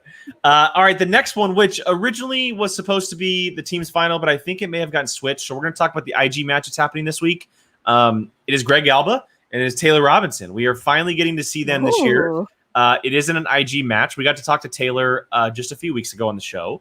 And I believe on the schedule, it was originally slated for Friday, but they're going to pile everything up on Friday with a ton of incredible matches. But let's talk about the IG one. We get to see Greg Alba back for the Quirky Mercs, first time this year. And then Taylor is finally making her return to Schmoedown after getting her one IG match a few years ago. Brian, I'll shoot this one to you first. Do you got Greg Idris Elba, or do you have Taylor the Robinson? So we haven't seen Taylor for a long time. So I feel like she's definitely going to want to come back in strong. She's going to want to prove her worth. Yeah. And then you have Greg, who just kind of like is that guy that like shows up. Maybe he does good, maybe he doesn't, but still like you're rooting for him because he's fine and just like silly. I think I'm gonna go. I know I'm gonna go with Taylor on this one. I think she pulls the upset, if you will. I say upset just because Greg's been around longer. I don't know. I see how busy the Real Rejects are. They're constantly pumping out stuff on their channel. Maybe they don't have time as much for Schmoedown stuff. Very possible. So whereas, I mean, Taylor and Jacob, let's be honest, if you're living together with your significant other, you're helping each other in some capacity. That's what I was going to bring up. I was like, she's got Mr. Blundin's help. Yeah. So I mean, if you didn't, you're kind of taking it a little too serious. But so, you know, I to me, the thing that just is really going to make it is I think she wants to be out there. She wants to prove herself. She wants to prove her worth. And I think she's going to just come in like axe swinging. And would you stop it? It's my fidget spinner. It was my hurrah moment. And you could have just kept going, but you decided to stop. It threw me off. But no, I'm kidding. I'm going with Taylor on this one. I think she's gonna make a solid re-debut. It's been so long that it's basically a debut. Molly, before I go to you, I want to think. When was the last time? And it could have been recently. There's so many matches to think about, but when was the last time we got a female IG player match? It's been a while, right? Oh, was it last year's tournament? Emily. Jen Kemp, right? Oh, Jen Kemp, yeah. Jen Kemp. So it's been almost a year. Yeah. Mm-hmm. Yeah. Let's get some more nerdy females up in here. I mean, there's plenty of them, and I'm excited to see Taylor play. But Molly, what about you? Who you got? Oh, Mara. God, yeah. Oh, I thought we were talking about new players. Yeah, I mean, Mara. Thank you, guys. We make us look like idiots. Yeah, I know. Mara's. We know Mara, but we're like a new IG lady. Yeah. Jake's over here like, God, I'm a moron. Well, no, I thought we were talking about newer players. I guess I just included Mara in she's a veteran. She's been in the league for a while. She's a champion. Yeah. So in my head, it kind of just sat there like, well, duh. And I asked the question without thinking of her because I just included her in that. But yes, Mara, of course. But outside of Mara, it was the IG tournament last year. And a couple people are mentioning it was Emily, Jen, and Janine all were included in that tournament, which is cool. Yeah. So, yeah. I mean, IG ladies is probably thank you. It's few and far between. I would say they're probably the least new. We're seeing a lot more Star Wars singles, but the IG one, there's still a little bit of a slow wheel turn for new female competitors. Thank you, Mick. Thank you. I appreciate that. All right, Molly, your pick for this one. Oh man, this one's hard too. And it's another Finstock person versus what was it, the Mercs. The Mercs. Yeah. I mean, the people you don't like versus your sworn enemy. And It really is the week of Finstock. They have all 3 day matches this week. yeah. Wow. So, I mean, I do want Finstock's winning streak to stop. I don't know that it will, but I think it's due to end pretty soon. But like Greg Alba has, I think, a little more experience, but Taylor wanting to come back, prove her worth, prove why she got drafted. She's got Jacob's help. I would love to see her win this match. Finstock or not. Yeah, it would be really cool because it's also for the story aspect, right? She played a few years ago. Mm-hmm. And then, her and Jacob are all the way over in Australia. They got drafted the same year.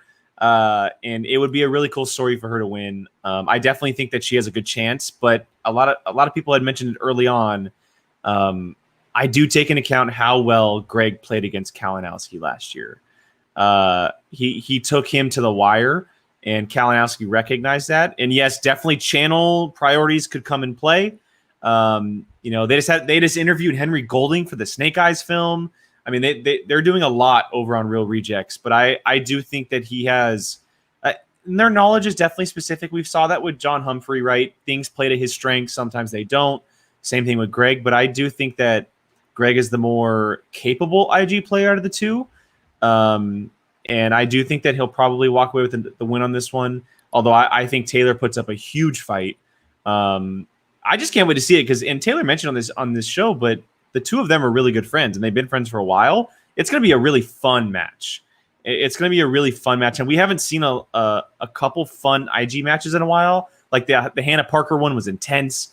Kalinowski Damon was obviously a little intense because Kalinowski wants that belt back. Mara and Chandru, this is going to be a fun match to watch. And I'm very, very excited. But I'm picking Greg on this one. Are you wearing your merch shirt? No, I'm wearing my happy hour shirt. I'm just teasing. So, and yes, Eric, Greg is also on my fantasy team, so that definitely helps. All right. Oh, is he? Friday's match. Friday's match is a big one. It is a big one. It is the team's final. We get the match that we've been waiting for. Oh boy! Danger Zone and Rushmore. It is Merle and Roca, Bateman and JTE on Friday. The day match is released before the pay-per-view. Friday is going to be absolutely insane. We might have to find a way to do a reaction to this one, guys, just because it is the team's final. It was Christian. This was supposed to be on Thursday. It would have played perfectly to us, and then you decided to switch it up, and you might not get a reaction out of it, but we're gonna try anyway. We're getting the team's final. The winner of this match will await either the winner or the loser of the final of the team's championship match, was the Shazam and Odd couple. They will become a number one contender. Molly, I'll start with you because it's an easy choice, obviously. Danger Zone and Rushmore, Dungeon and Finstock. We know who you're picking, but thoughts on it? Highway to the Danger Zone. It just so happened that the Top Gun match came out today too. Yes. Yes, we're jumping on that highway and we are going straight to Danger Zone on this one. Thank you, King. Thank you. They're waiting a corruption. That's what it is. Thank you. There's so many number one contenders and the maze of where people are going. But thank you so much for that. Appreciate it. I'm so looking forward to seeing this match because these are people who That's so good.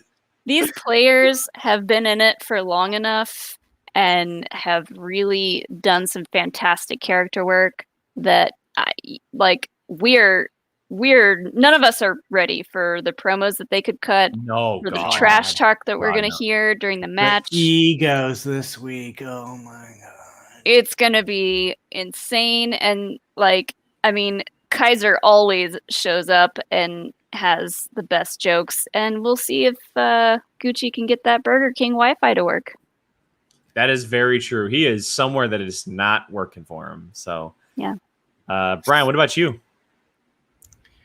I am so torn on this one. Really? Yeah, I'm really torn on this one.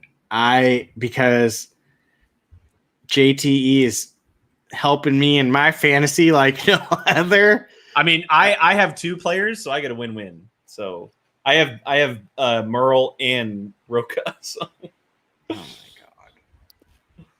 my god. How do we let this happen, Brent? And then I have Mara. And then I have Mara at in the championship match. Woo! We drafted people we like. Frank and Jake drafted. I don't do fantasy drafts. So It's a competition, of course.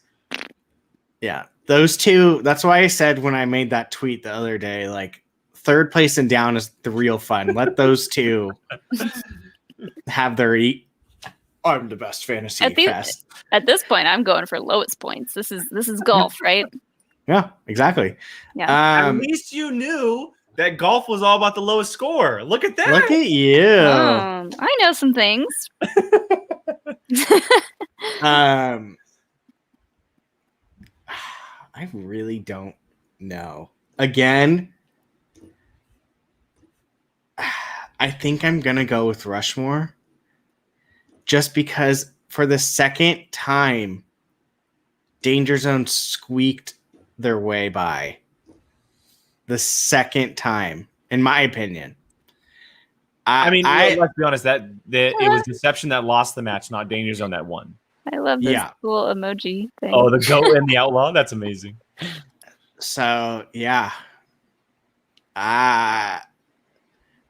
it pains me to say, but I think I'm going to pick Rushmore. I mean, that's fair. Look, they've been playing incredible. They have. They got 2 TKOs in the tournament.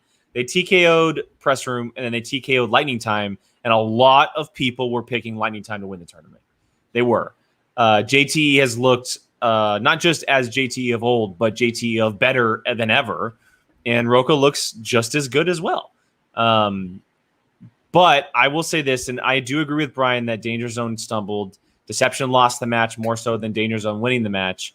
I'm still going to pick Danger Zone in this one. I picked them at the beginning of the tournament. No matter how many hurdles they've had to go through so far, I really liked the way that Dan and Ben worked together on this last match. They definitely got some questions that threw them for a loop. Ben definitely put them on his back a little bit with that 5-point question and said, hey, this is the movie. Let's go with it. But I think that they might play their best game yet together. And it's going to be an absolute barn burner of a match. This match is going to be scary good. It's 4 legends of the game. And yes, they are all legends. JT is a legend. Ben Bateman, he's still young, but he's a legend in the making. And it's Merle and Roka. And it's going to be absolutely insane. I'm so excited, but I'm going to give it to Danger Zone. Both teams have to bring their A game. There's no other, like, you can't have an in this match. I agree. Yeah, this is insane. Yeah. This is well, and JT was the longest running teams champ. I mean, there's 4 champs in that, and he didn't win a singles belt, but he held the team's title for the longest time with Jeff Snyder on the Patriots, and that's a big deal too. Yeah. Yeah. You just this is the closest you will ever probably have to see someone play perfect in singles. The old dead guys. That was so funny. That caught me off guard so hard. But yeah, this is I feel like this match, the closest. It's this. Who will miss first? Yeah, 100%. This is almost I literally feel like you have to go perfect in order to win. It's gonna be great. It's gonna be a very different territory than we are used to in singles. And like we said, or like I said, we'll discuss whether or not we can do a reaction. If we do, it'll definitely be earlier in the day because of the pay-per-view, if that's the case. Because the 3 of us are able to do it a little bit earlier with Jill and her work schedule. And if we do, it'll be early. We'll keep you guys up to date. For now, we'll just say probably not, but there's always that chance. We'll let you guys know by the end of the week. But let's move to Friday's pay-per-view. We'll finish out the show with these 2 matches because they are massive. A few weeks ago, we saw Marisol McKee take on Video Drew for a shot at this pay-per-view. She ended up winning, and her and Janine the Machine will be facing off on the undercard match on this Friday's pay-per-view in Schmoedown versus for a chance to play Kevin Smith at Schmoedown Collision this June for a chance at a number one contender shot of a singles title. Woo! This is a big one. This is the first time, and correct me if I'm wrong, chat, this is the first time these two ladies have ever faced each other in teams or singles. Singles. They faced just recently in teams, Blackjack and Deception, so they did face each other in teams. This is the first time they will be facing off each other in singles. Molly, I'm going right back to you. Who do you got? These are all hard decisions to make. I'm rooting for both of them, but I have to say, after seeing Marisol play On Friday? And maybe I just haven't seen Janine play as many times as I've seen Marisol recently, but the way Marisol is playing, she's on fire. Yeah. Like she looks nearly unbeatable. Like, I don't know. Like she cruised. Her and Adam both cruised through James Stewart, and then she cruised through those movie release date questions that were for steals. Yeah, and it feels like anything that we may have thought was a weakness for her turns out nope. So it feels kind of like we're back to square one of not really knowing her strengths and weaknesses, because she must be studying up on just everything so well that she's been killing it. So I gotta go with Marisol on this one. Brian? Had we not had the teams tournament, I would have picked Janine.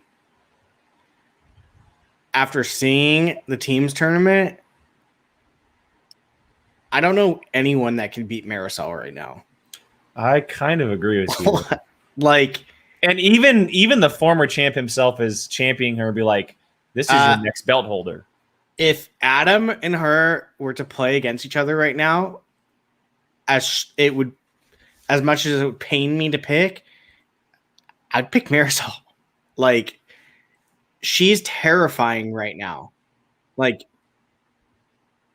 where there is no weakness in her armor right now that I could see, and I think most people can see. I think Janine is going to put up a very good fight. I honestly think Janine probably is going to have the match of her career this Friday. But I think that you put anyone in front of Marisol right now, she's going to beat them. Anyone. Like goats, coyotes, anything.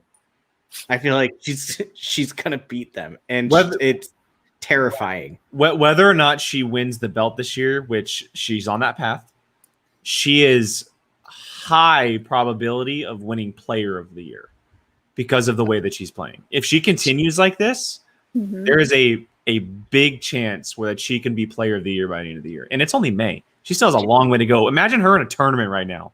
She is Player of the Week this week. That is very true. Deserves it. So on the way. Player of the Year. She's the scariest player in singles right now.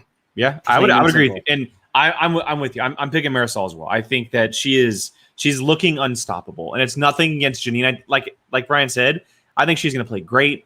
I said earlier this year that I think this is going to be Janine's year as far as just the way that she plays, whether win or losses, that she's going to play her best year as a movie trivia player.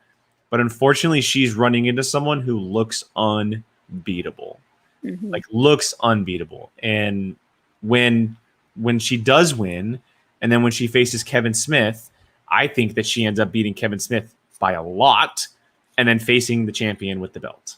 Like, she is on a path right now that could make her have the belt within 2 months. And that is scary. I can't wait for Kevin Smith to be like, I never thought someone could make me think that I know nothing about movies until today. Yeah. So true. So absolutely true. All right, let's get to the big one here, the finale of this week here, and it is a matchup of the ages. A third time we are getting to see Mara Konopik and Mike Kalinowski face off for the belt. For the belt. Each match they've played each other has been for the belt. And third time here as we get to the finale of Friday night's pay-per-view. Brian, who you got? You know how much I love Kalinowski.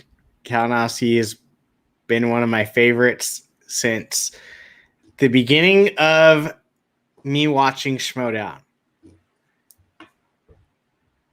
Mara's not losing that belt. Yeah, baby. She is going to just the way she plays is insane. It's just I don't. I love everyone. Okay, real quick. When we do fine. predictions here, they're saying that, like, people say, "Oh, I'm picking Marisol." The second it's Mike involved, wipe the floor with him. Mike going down.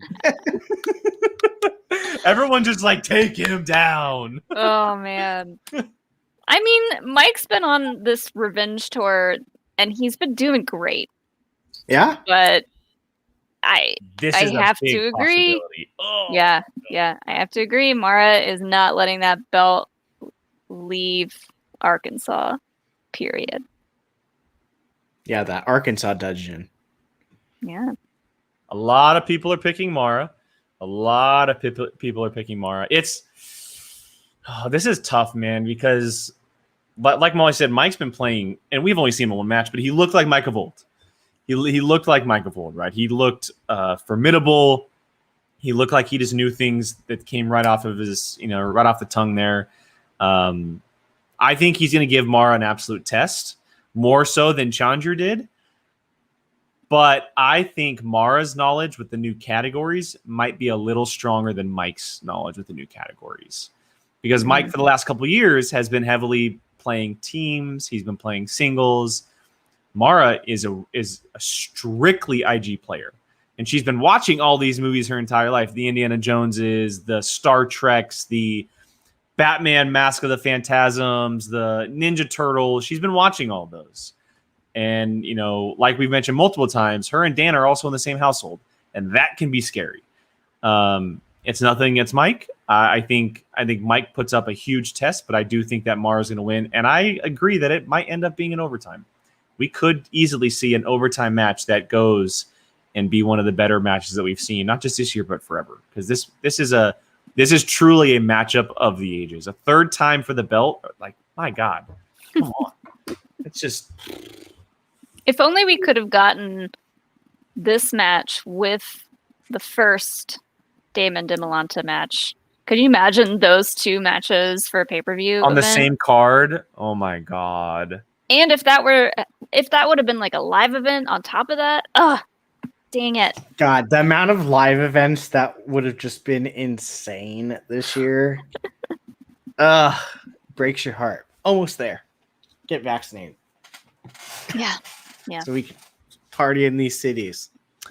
Well, I mean, since we talked about it, I will say, everyone watching, we are planning a show where we're going to talk about places that the Schmoedown could go, possibilities not just in the U.S. but outside of the U.S. as well. That'll be coming in a few weeks, since the possibility of going to live events is actually out there now.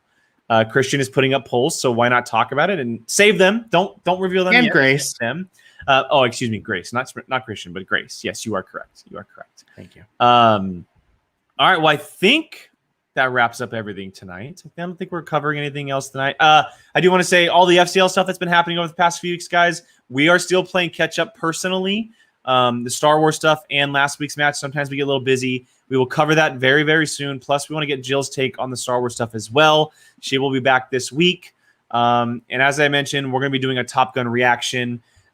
Check out our horror reaction if you didn't catch that, which Brian and Molly took part of on Saturday with Zach Burkett. They reacted to this beautiful exhibition match that took place on the Skybound Expo. It looked like a ton of fun. I imagine you guys had a blast on that one, Brian, even though you got 1 point. Mm-hmm. I got 1 point, so I'm happy. It was so fun. Like we mentioned it before, we're not that great at horror trivia. Zach is, but it's one of those. He did so well, he forgot to keep track of his points. Right. I think he said he went back and he said he would have gotten 27. like 27. Yeah, he points, put it on Twitter to make the people know. He's like, yeah, you guys know. Yeah. But it's one of those things it's just so fun to watch and be a part of. And I mean, those 3 players are amazing. Yeah, I loved seeing 2 people going against 1 person on the wheel in that opponent. That's a lot of fun. Oh, and an opponent's choice. Yeah. Ugh, that was cool. nerve-wracking. Yeah, I would love like to see that. more matches like that. Those are always fun. Those 3-way matches are always fun like that because they have to decide together.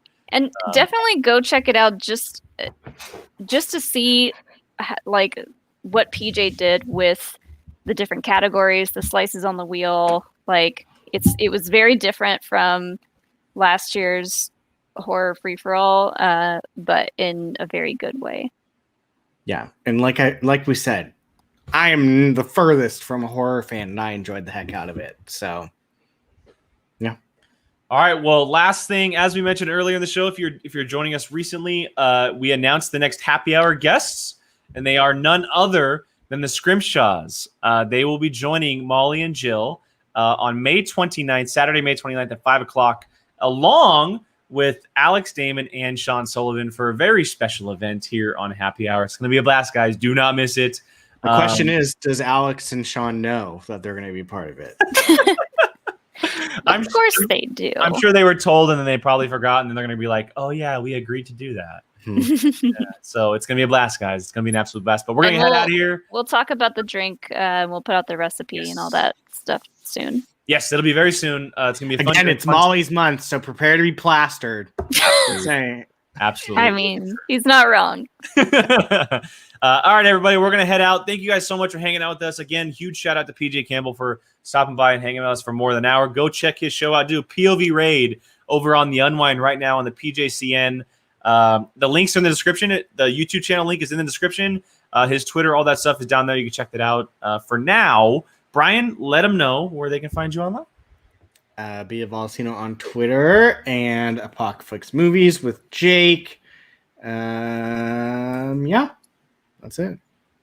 And Molly? You can find me at Molly Damon on Twitter and over at Star Wars Explained. Speaking of busy Fridays, yeah, I totally forgot about Bad Batch. Check out our Bad Batch live streams. We do them every Friday, 6 p.m. Eastern time. Your show's called what? Oh, it's called The Clone Zone. I love it so much. Love it so much. Also, I'm putting the link to the PJ Campbell Network stream in case we want to raid them in the chat. So feel free to do that. As soon as we head, look at you, Rachel, both. Yeah. As soon as we head out, guys, head over there, give them a raid, go check it out. They have a good time over there on the Unwind. Yeah, go T Sean. Qui-Gon Jake for myself, 2 ends because someone else took it before I did. Schmoedown POV for the POV Twitter, Streamlabs, and our Patreon. A lot of cool things coming for Patreon. May Q&A is already up. Check that out. But for now, thank you again for everyone who's hanging out on the Sunday. And we'll be back later this week with Jill. Catch you guys then.